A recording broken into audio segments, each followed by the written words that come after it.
यारे साथियों, जैसा कि आप लोगों का क्लास 11 से सेकेंड टर्मिनल का एग्जाम नवंबर मंथ में 2024 में होने जा रहा है, तो यह वीडियो आपके लिए काफ़ी महत्वपूर्ण होने वाला है। क्योंकि प्यारे बच्चों, आपका फर्स्ट टर्मिनल का एग्जाम हो चुका है, अब आपका सेकेंड टर्मिनल का एग्जाम होने वाला है।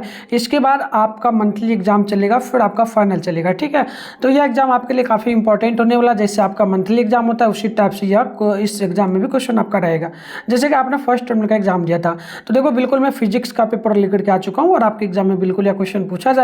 तो आप इन सारे क्वेश्चन को जरूर याद कर लेना और इसके बाद सारे सब्जेक्ट का पेपर आएगा इसी चैनल पे। तो चैनल वगैरह को जरूर सब्सक्राइब करके नोटिफिकेशन कॉल पे प्रेस कर लेना और वीडियो को लाइक कर लेना और इस वीडियो को ज़्यादा से ज़्यादा अपने दोस्तों में शेयर करना, ताकि हम लोग कोई भी वीडियो अपलोड करेंगे तो आपके मोबाइल में नोटिफिकेशन जाएगा, प्रोग्राम से देख पाएंगे। तो अभी कैसे वीडियो में हम आपको फिलहाल ऑब्जेक्टिव का आंसर की बता देंगे और नेक्स्ट वीडियो आएगा जिसमें सब्जेक्टिव का बताएंगे। इसके अलावा आप लोग कमेंट बॉक्स में बताना आपको किस किस सब्जेक्ट का पेपर चाहिए। ठीक है, तो देख लो विषय कोड आपका 170 रहेगा, टाइम इसमें 1 घंटा 30 मिनट का दिया जाएगा और 50 नंबर का एग्जाम होगा। बिना देरी करते आगे बढ़ते हैं। देखो इसमें टोटल 100 टोटल खंड अ में टोटल 30 क्वेश्चन है, आपको मात्र 25 क्वेश्चन का इसमें से जवाब देना होगा। तो आप लोग भी कमेंट बॉक्स में प्रयास करना इन सारे क्वेश्चन का आंसर देने का। तो चलो, पहला क्वेश्चन बोला कि भौतिकी को माना क्या जाता है। तो भौतिकी को जो माना जाता है ना, यह प्राकृतिक विज्ञान माना जाता है। तो पहला नंबर का आप लोग सी नंबर यहाँ पर बिल्कुल याद रखिए। 2 नंबर क्वेश्चन है कि वैज्ञानिक पद्धति को लागू करने का अंतिम चरण क्या है। तो वैज्ञानिक पद्धति को लागू करने का अंतिम चरण होता है परीक्षण का परिमाण का विश्लेषण। तो बिल्कुल यहाँ पर ऑप्शन नंबर 2 नंबर का भी सी नंबर बिल्कुल ही करेक्ट होगा। 3 नंबर है प्रायोगिक भौतिकी के जनक कौन है। तो याद रखिएगा गैलीलियो। ऑप्शन नंबर डी बिल्कुल यहाँ पर राइट हो जाएगा क्वेश्चन नंबर 3 का। आइए नेक्स्ट प्रश्न की ओर बढ़ते हैं। तो 4 नंबर प्रश्न की न्यूटन की गति का प्रथम नियम वर्णित करता है किस चीज़ को। तो जड़त्व की गति को करता है। तो ऑप्शन नंबर क्या हो जाएगा, डी नंबर बिल्कुल ही करेक्ट होगा। नेक्स्ट प्रश्न 5 नंबर है एक्सरे की खोज किसने की। तो याद रखिएगा जो है ना रोएनजेटेन ने किया था। ऑप्शन नंबर डी बिल्कुल यहाँ पर राइट होगा क्वेश्चन नंबर 5 का। 6 नंबर है निम्नलिखित में से सबसे कमजोर बल कौन होगा। तो सबसे कमजोर बल की अगर हम लोग बात करेंगे तो इसमें से कोई कमजोर बल है ही नहीं। तो ऑप्शन नंबर डी होगा, क्योंकि गुरुत्वाकर्षण बल आपको पता ना, ऊपर से कोई भी वस्तु नीचे की गिरता है तो उसमें गुरुत्वाकर्षण बल लगता है ना। और नाभिकीय बल की अगर बात करेंगे तो नाभिकीय बल जो है यह 2 प्रकार के वस्तुओं के बीच में टकराव के लिए होता है। ठीक है, और अगर हम लोग विद्युत चुम्बकीय की बात करेंगे तो ये जो है आपको पता चला विद्युत चुम्बकीय यानी कि इलेक्ट्रॉनिक जो है ना फोर्स लगता है। तो ये आप याद रखेंगे और यहाँ पर जो ना न्यू क्लियर फोर्स लगता है। तो ये आप याद रखना। तो ऑप्शन इसका डी नंबर बिल्कुल क्या हो जाएगा, राइट होगा क्वेश्चन नंबर 6 का। 7 नंबर प्रश्न बोला कि विज्ञान की भाषा का जो प्रकृति और प्राकृतिक घटनाओं का व्याख्या करता है क्या कहलाता है। तो वो कहलाता है भौतिकी। तो ऑप्शन डी बिल्कुल आपका 7 नंबर का राइट हो जाएगा। आइए अगली क्वेश्चन की ओर बढ़ते हैं। 8 नंबर क्वेश्चन बोला गया कि भौतिक राशि हुआ है जो क्या करता है। तो भौतिक राशि हुआ है जो मापी नहीं जा सकती, क्योंकि भौतिक राशि मतलब कि ए फिजिकल जो ना quantity is one which can not be जो ना मेजर्ड। तो ऑप्शन डी नंबर हो जाएगा।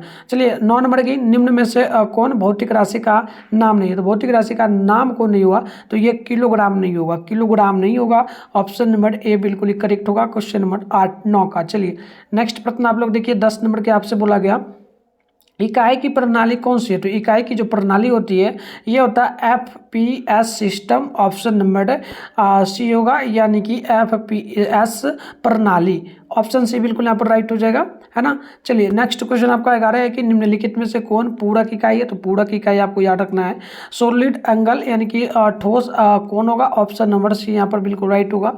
देखिए अगली क्वेश्चन यहाँ पर बोला जा रहा है आपसे 12 नंबर की what is the unit of solid angle, यानी कि ठोस कोण की इकाई क्या है। तो ठोस कोण की इकाई होती है जो ना एस्टेरिडियन, यानी कि एस्टेरिडियन याद रखिए। ऑप्शन नंबर आपका बी नंबर बिल्कुल यहाँ पर 12 नंबर का करेक्ट हो जाएगा। नेक्स्ट क्वेश्चन आपका 13 नंबर बोला गया कि देखिएगा यहाँ पर देख लीजिएगा which of the following are fundamental unit, यानी कि निम्नलिखित में कौन मूल राशि है। तो देखो मूल राशि जो होगा द्रव्यमान, लंबाई, द्रव्यमान, समय, यानी कि लेंथ, मास, टाइम। ऑप्शन नंबर बी बिल्कुल यहाँ पर राइट होगा। 14 है कि एसआई मात्रक के में कितने आधारी मात्रक होते हैं। तो एसआई मात्रक में टोटल आधारी मात्रकों की बात करेंगे तो 3 होती है, जो कि ऑप्शन नंबर ए हो जाएगा। आप लोग याद रखना। चलिए आगे बढ़ते हैं। नेक्स्ट प्रश्न आपका 15 नंबर होता है। 15 नंबर का प्रश्न क्या बोला आपसे, ठीक है, बोला गया आपसे प्रश्न की मापन का मुख्य रूप से एक प्रक्रिया है। मेजरमेंट इज जो ना माइनर ए प्रोसेस ऑफ, तो याद रखना ये होता है कंपेयर की यानी कि तुलना करने की। ऑप्शन नंबर आप लोग यहाँ पर सी नंबर याद रखिए। 16 है कि निम्न में से कौन मूल राशि नहीं है, तो मूल राशि नहीं है कौन होगा, तो देखिए इंग्लिश में विच of the following is not a fundamental unit, याद रखना फोर्स यानी कि बल। ऑप्शन नंबर क्या हो जाएगा, बी नंबर बिल्कुल आपका यहाँ पर राइट होगा, आप याद रखना। नेक्स्ट प्रश्न आप लोग यहाँ पर देखो 17 नंबर बोला गया प्रश्न की, बोला गया कि यूनिट ऑफ लुमिनियस जो ना इंटरनल सिटी, तो याद रखना यानी कि जो ना जियोटी तीव्रता का मात्रक क्या है, तो जियोटी तीव्रता का मात्रक होता है रेडियन। क्या याद रखोगे, रेडियन। ऑप्शन क्या हो जाएगा, बी नंबर हो जाएगा, बिल्कुल राइट। अगली प्रश्न आप देखो 18 है कि ध्वनि तरंगों की आवृत्ति को मापा जाता है, ठीक है ना। द जो ना frequency of the sound wave is measured in, तो याद रखना आप लोग ये हो जाता है हर्ट्ज। ऑप्शन नंबर क्या हो जाएगा, हर्ट्ज, यानी ऑप्शन नंबर डी आपका बिल्कुल यहाँ पर करेक्ट हो जाएगा। चलिए हम आपको पहले इसका पीडीएफ वगैरह कैसे आप डाउनलोड करेंगे, सब्जेक्टिव ऑब्जेक्टिव दोनों का, ये हम आपको सिखा देते हैं। उसके बाद आप वीडियो देखने के बाद जाकर के डाउनलोड कर लेना, क्योंकि गूगल में जाओगे मिठुन स्टडी सेंटर सर्च करके आप अच्छे से सारे सब्जेक्ट का बिल्कुल ओरिजिनल पेपर डाउनलोड कर पाओगे। चलो फटाफट से हम लोग सीख लेते हैं। इसके लिए सबसे पहले आप लोग अपने फोन में गूगल को ओपन करके सर्च बार के आइकन पे क्लिक कर लीजिए। और अभी आप इस चैनल पे जो वीडियो देख रहे हो, चैनल का नाम है मिठुन स्टडी सेंटर। तो आप लोग चैनल का नाम क्या करेंगे, एक सेकेंड रुक जाइए, चैनल का नाम Mithun study centre, Mithun study centre आप लोग गूगल में आकर के सर्च कर लीजिए। कर लेने के बाद आपको क्या करना, ऊपर करना है फर्स्ट में मिठुन स्टडी सेंटर का ऑफिशियल वेबसाइट मिलेगा, इस पर क्लिक करिए। इस प्रकार से इंटरफेस पे होगा, आराम से स्क्रॉल डाउन करिए, एक बार पेज को यहाँ जरूर रिफ्रेश कर लीजिए। उसके बाद नीचे आराम से आइए, स्क्रॉल डाउन करके रूटीन वगैरह भी आप लोग देख लेना। रूटीन आपका 23 नवंबर के दिन होगा एग्जाम, ठीक है। तो देखो ये आपका इधर क्लास 11 का सेशन ये पूरा का पूरा देखने को आपको मिल रहा होगा। देखो यहाँ पर रूटीन है सेकंड नंबर पे, बस फर्स्ट नंबर पे पेपर अगर डाउनलोड करें तो क्लास 11 नवंबर मंथली, नवंबर सेकंड टर्मिनल मंथली एग्जाम और पर सब्जेक्ट पेपर डाउनलोड, इस पर क्लिक करिए। इस प्रकार से इंटरफेस पिन होगा। उसके बाद यहाँ पर एक बार पेज को जरूर रिफ्रेश आप कर लीजिएगा। फिर नीचे आइएगा, पहले आप लोग व्हाट्सएप ग्रुप को जरूर ज्वाइन कर लेना। पहला काम आप वीडियो को रोको और व्हाट्सएप ग्रुप को ज्वाइन कर लो यहाँ पर, ठीक है। क्योंकि ग्रुप को ज्वाइन करके रखोगे तो आपको किसी भी प्रकार का परेशानी नहीं होगा और पेपर वगैरह का लिंक आपको वीडियो का सारा मिल जाएगा। देखो नीचे आओगे तो यहाँ पर ऑल सब्जेक्ट साइंस में और इसके अलावा कॉमर्स में, आर्ट्स में भी होगा, इसमें भी ऑल सब्जेक्ट यहाँ पर है। वीडियो सबका एक एक करके ला देंगे। और ये नीचे है, ये आपका आर्ट्स का है, तो ऑल सब्जेक्ट इसमें भी आपको दिखेगा। फिलहाल हम लोगों को क्या करना है, हम लोगों को फिजिक्स के मतलब साइंस के सेशन से फिजिक्स का करना है। तो जैसे कि फिजिक्स के सामने डाउनलोड का, आप डाउनलोड पर क्लिक करेंगे, नया पेज ओपन होगा, वहाँ पर भी पेज को रिफ्रेश करना, आपको आंसर की बिल्कुल दिख जाएगा। मैं नेक्स्ट वीडियो लाऊंगा सब्जेक्टिव का, तो उसमें अच्छे से इस पर क्लिक करके भी आपको समझा दूंगा। तो चलिए आगे बढ़ते हैं हम लोग जल्दी से। आइए अगले प्रश्न को हम लोग देखते हैं। नेक्स्ट प्रश्न आपका 18 नंबर बोला गया कि ध्वनि तरंगों की आवृत्ति को मापा जाता है, ठीक है। तो ध्वनि ये तो मैंने बता दिया, ऑप्शन नंबर डी हो जाएगा 18 का, मैंने बताया था ना। चलो नेक्स्ट क्वेश्चन आप देख लो। 19 नंबर की किस भौतिक राशि को प्रकाश वर्ष में मापा जाता है, तो याद रखना आप लोग डिस्टेंस को, दूरी को। क्या हो जाएगा, ऑप्शन नंबर बी बिल्कुल यहाँ पर राइट हो जाएगा आपका। नेक्स्ट क्वेश्चन देख लो आप लोग, यहाँ पर 20 नंबर बोला जा रहा है कि ml पर पावर -1 टी पर पावर -2 बीमिया सूत्र क्या है, तो ये बीमिया सूत्र हो जाएगा प्रति अस्थायीता गुणनांक, यानी कि मॉडुलस ऑफ जो ना इलियर टी सिटी। ऑप्शन सी हो जाएगा। आइए आगे बढ़ते हैं नेक्स्ट प्रश्न की ओर। तो आपका यहाँ पर होता है कितना नंबर, तो 21 नंबर पर प्रश्न की निम्नलिखित में किसका मात्रक है लेकिन बीमा नहीं है, तो देख सकते हो which of the following has a unit but not जो ना डायमेंशन, तो बिल्कुल ये हो जाएगा आपका डेंसिटी यानी कि घनत्व का। ऑप्शन क्या हो जाएगा, ए नंबर हो जाएगा। देखो नेक्स्ट प्रश्न 22 नंबर की, यहाँ पर देखना मैं थोड़ा छोटा कर दे रहा हूँ। देखो क्वेश्चन क्या बोला आपसे, 21 नंबर की निम्नलिखित में कौन ml पर पावर -2 का ऐसे निरूपित नहीं किया जाता है, यानी कि विच of the following is not president bye ml पर पावर -2 क्वेश्चन मार्क, तो याद रखना फोर्स हो जाएगा, यानी कि ऑप्शन नंबर ए बिल्कुल ही राइट होगा।